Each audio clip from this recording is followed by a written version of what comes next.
ও নিজের স্বার্থ সিদ্ধি করবে, ও কেস লড়বে।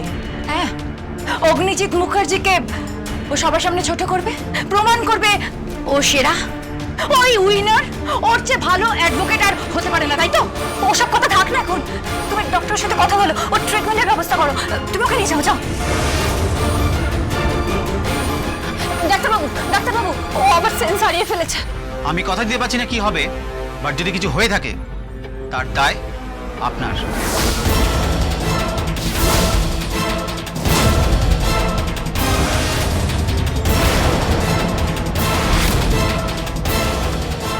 Sister, hurry up.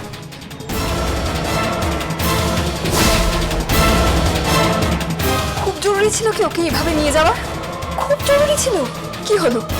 উত্তর দিচ্ছে না কেন? ওর জবাব দেওয়ার মুখ আছে নাকি? আমার দুটো ছেলের জীবন নিয়েও ছেলে খেলা করলো। এত স্বার্থপর মেয়ে আমি সত্যি দেখিনি। একটা অসুস্থ মানুষকে কেউ এভাবে নিয়ে যায়? ছোড়দা বাঁচবে তো? ও ঠিক হয়ে যাবে তো? ওর কিছু হলে তুমি আয়নায় মুখ দেখাতে পারবে তো? কি হলো গীতা, চুপ করে আছো কেন? আমাদের পরিবারের লোকজন তোমাকে কিছু কথা জিজ্ঞেস করছে, উত্তরটা দাও। কি হলো, চুপ করে আছো কেন? উত্তর দাও। নিজের স্বার্থ সিদ্ধির জন্য তুমি এতটা নিচে নামলে কি করে? এরকম একটা পেশেন্ট, তাকে পার্সোনাল বন্ড দিয়ে তুমি কাঠগড়ায় নিয়ে গেলে। আমি নিজের স্বার্থ সিদ্ধির জন্য ওকে কাঠগড়ায় নিয়ে যাইনি। আমি যদি ওকে কাঠগড়ায় নিয়ে না যেতাম তাহলে সারাটা জীবন সাত্বিক মুখার্জিকে একটা মিথ্যে কলঙ্কের বোঝা বয়ে বেড়াতে হতো। আমি যদি ওকে কাঠগড়ায় না নিয়ে যেতাম তাহলে সারা জীবন লোকে আমার দিকে আঙুল তুলে বলতো এই মেয়েটা খারাপ।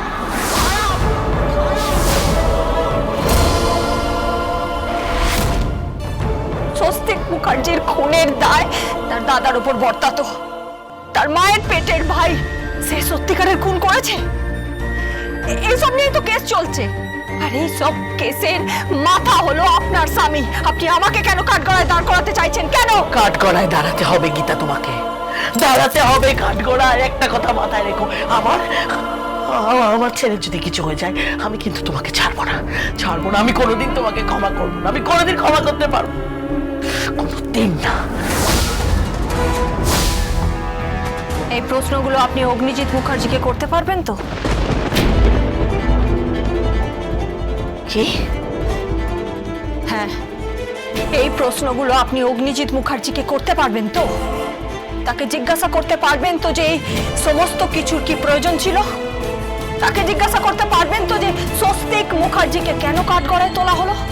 তাকে জিজ্ঞাসা করতে পারবেন তো যে একটা মেয়ে, সে নিরপরাধ, যার বিয়ে আপনাদের বাড়িতে হয়েছিল, আপনাদের ছোট ছেলের সাথে যার বিয়ে। থাক, বিয়ের কথা তুমি ওই মুখে আর আনবে না। আর একটা কথা স্পষ্ট করে জানিয়ে দিই গীতা, ওই বাড়িতে বউ হিসেবে তোমার কোনো স্থান হবে না, হবে না স্থান, হবে না স্থান, হবে না স্থান। তাহলে একটা কথা মাথায় রাখবেন,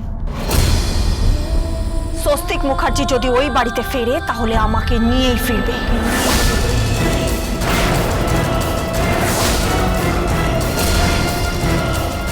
এত আত্মবিশ্বাস ভালো নয় গীতা। আত্মবিশ্বাসটুকুনি তো আছে। আপনি একবার ভেতরে আসুন। কেন? আপনি আসুন, কুইক। কি হয়েছে? কি ও ঠিক আছে তো ডাক্তারবাবু? কি হয়েছে ডক্টর? ও ভালো আছে তো?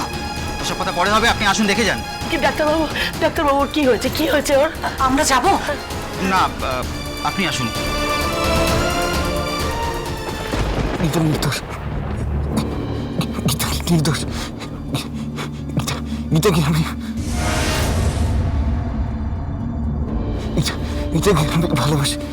এটা এর অনেক, এটা নির্দোষ, এটা খুব, এটা নির্দোষ, এটাকে ভালোবাসি। এটা আমার স্ত্রী, এটাকে আমি ভালোবাসি। গীতা, এর অনেক, গীতা নির্দোষ, এটাকে আমি ভালোবাসি।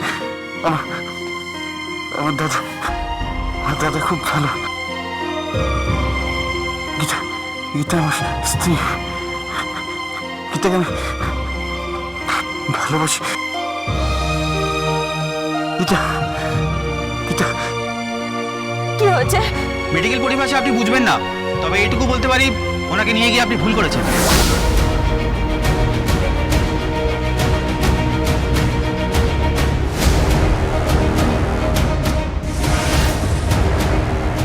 সিস্টার, ইঞ্জেকশন রেডি করো।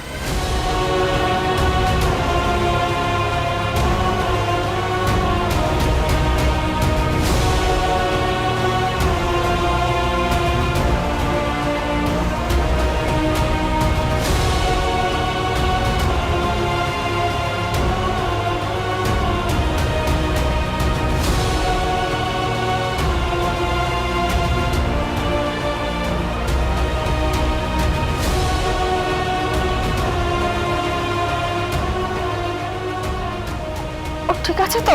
ডিফিকাল্ট ঠিক হওয়াটা, তবু যদি ঠিক হয় আপনার জন্যই হবে। মানে অবসেসড ছেলেটি যখনই কথা বলার চেষ্টা করছে তখন আপনার নামটাই উচ্চারণ করছে। ইউ আর সো লাকি, আপনাকে খুব ভালোবাসে।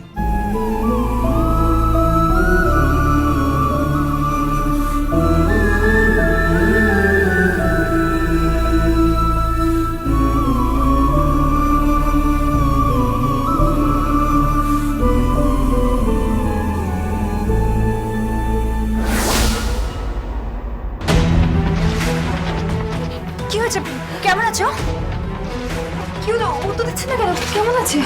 কথা বলছিল ঠিক হয়ে যাবে, ও ঠিক হয়ে যাবে।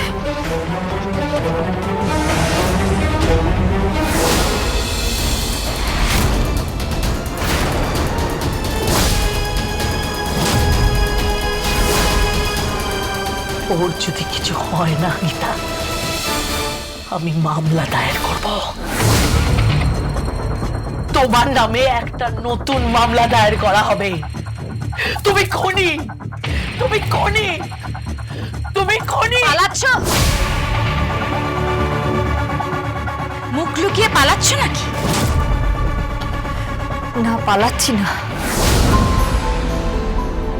শুধু আপনাদের বলা শব্দগুলো আমি এড়িয়ে যেতে চাইছি। বড্ড আঘাত করে, আপনারা বুঝতে পারবেন না।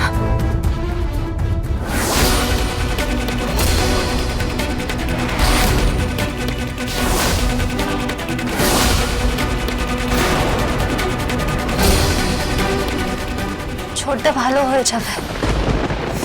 কোর্ট অবধি পৌঁছে ছোটটা তখন সবার মুখের ওপর কথাগুলো বললে সবাইকে অবাক করে দিতে পেরেছে, তখন ও ঠিক ঠিক ভালো হয়ে যাবে। ওর অসম্ভব মানসিক জোর, আর ওর জোরটা শুধুমাত্র তোমার জন্য, তোমার ভালোবাসার জন্য। ছোটটা ঠিক ভালো হয়ে যাবে, ভালো হয়ে যাবে ছোটটা।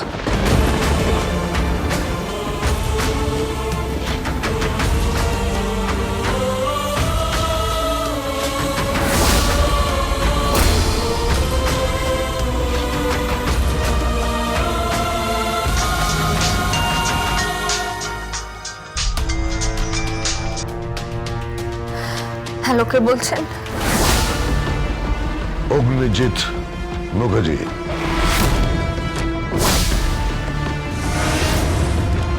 ও, নাম্বারটা খেয়াল করিনি, আমার আগেই খেয়াল করা উচিত ছিল। কেন ফোন করেছেন জানতে পারি? বলছিলাম যে কেসটা এখনো তুমি জেতোনি। অ্যাকচুয়ালি তুমি কোনো কেসই জেতোনি, এখনো অনেক পথ চলা বাকি। সবে তো কলির সন্ধে। কলির সন্ধে নয়, আপনার জীবনে অমাবস্যার রাত্রি। আপনি এই দুটো কেস ছুঁয়ে যে ভুলটা করেছেন না, তার জন্য সারা জীবন হাই ভোল্টেজ কারেন্টের ঝটকা খেয়ে যেতে হবে আপনাকে। এই মুখ সামলে কথা বলো, তুমি মুখ সামলে কথা বলো। সস্তার বাহবা পাবার জন্য তুমি ব্রজবালা মুখার্জিকে ইউজ করেছো। সস্তার বাহবা পাবার জন্য তুমি আমার ছেলেকে বন্ড দিয়ে তুমি টেনে নিয়ে গেছো কোর্টে। সব নাটক, সস্তার নাটক। এইসব সস্তার নাটক দেখার জন্য কোর্ট তৈরি হয়নি। কোর্ট কোর্ট জানে ধারা, কোর্ট জানে আইন। ঠিক তাই, কোর্ট জানে ধারা আর কোর্ট জানে আইন, কিন্তু আপনার তো সবটাই বেআইনি। আপনি এরপরে উঁচু গলায় কথা বলছেন। আপনার তো উচিত লজ্জায় অনুতাপে মাথা নিচু করে রাখা, কিন্তু না, আপনি তো শুধরবেন না। একদম ওই নেড়ি পিত্তর লেজের মতন বাঁকা তো বাঁকাই থাকে। এই অ্যাডভোকেট গীতা, অ্যাডভোকেট মুখার্জি। এই এই তুমি কার সাথে কথা বলছো? অ্যাডভোকেট অগ্নিজিৎ মুখার্জির সঙ্গে। তুমি অগ্নিজিৎ মুখার্জির সঙ্গে এইভাবে কথা বলছো? আর কিভাবে কথা বলবো বলুন? উনি আমার সঙ্গে সস্তার গুন্ডার মতন ব্যবহার করছেন, আমাকে হুমকি দিচ্ছেন। আমি আপনাকে বলছি, শুনুন, পরের দিন কোর্টে রায় বেরিয়ে যাবে। রায় বেরিয়ে গেলে সত্যিটা সকলের সামনে চলে আসবে আর প্রমাণ হয়ে যাবে যে আপনি একটা মিথ্যে কেস নিয়ে লড়াইটা লড়ছেন। অবশ্য বরাবরই আপনি সেটাই করে এসছেন। মোটা টাকা নিয়ে অপরাধীদের পাশে দাঁড়িয়েছেন, তাদের হয়ে কেস লড়ে গেছেন আর তাদেরকে বেকসুর খালাস করে গেছেন। আর যারা নিরপরাধ তারা সাজা পাচ্ছে। আমি আপনাকে বলে দিচ্ছি, একদিন এমন আসবে আপনি এমন পানিশমেন্ট পাবেন না, আপনি কল্পনাও করতে পারছেন না। এই চুপ করো, তুমি চুপ করো। কিচ্ছু করতে পারবে না তুমি, কিচ্ছু না। এই কেসটা আমি জিতবো, ছলে বলে কৌশলে যেভাবে হোক আমি কেসটা জিতবো। চাণক্য নীতি জানো? কোনো নীতি আমার জানার দরকার নেই। আপনি তো একটাই নীতি জানেন, দুর্নীতি। দুর্নীতি